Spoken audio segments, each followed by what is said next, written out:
So we're out here at Bascom. We got the paint.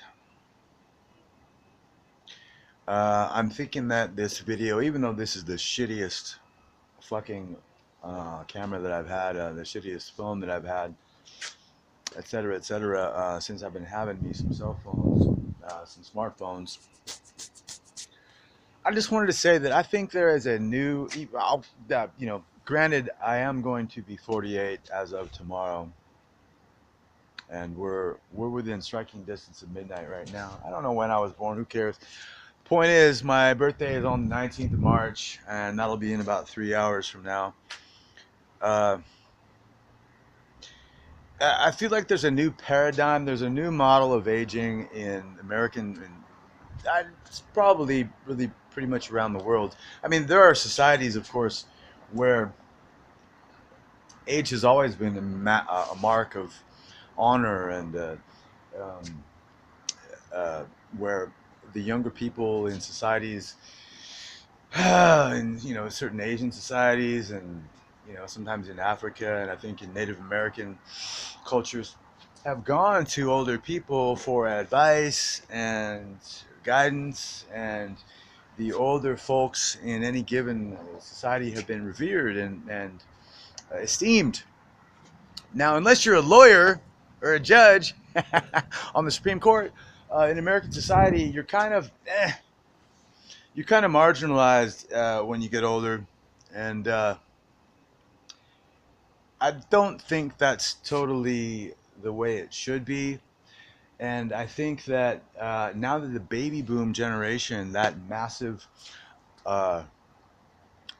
that massive explosion of uh, you know human creation that happened right after World War II, now that all those people are hitting middle, or I should say, not middle age, but old age, um, they're having some they're having some say as to how they themselves are treated by this world. And I'm kind of on the tail end of the baby boom, and I've heard it called Generation X.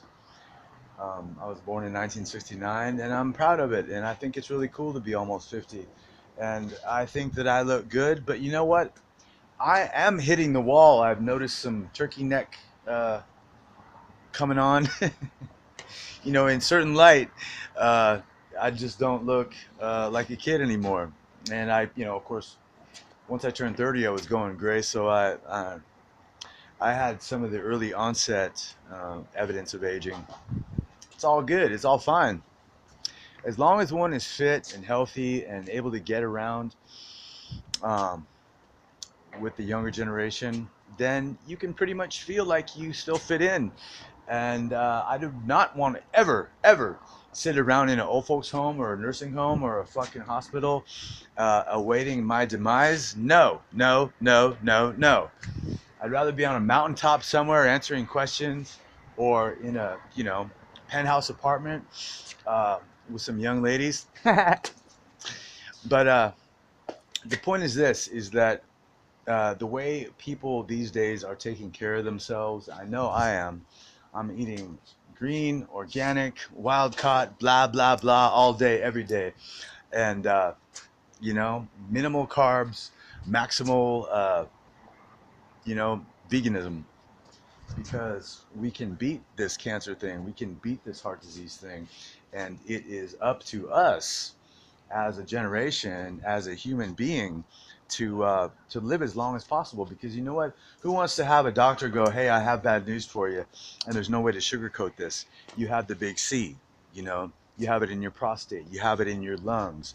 You have it in your, skin. Whatever the fuck wherever the fuck you may have it. Or uh, we could do a stent, we could do a quadruple bypass, or we could just see how it goes. Because you have heart disease, motherfucker. Fuck all that.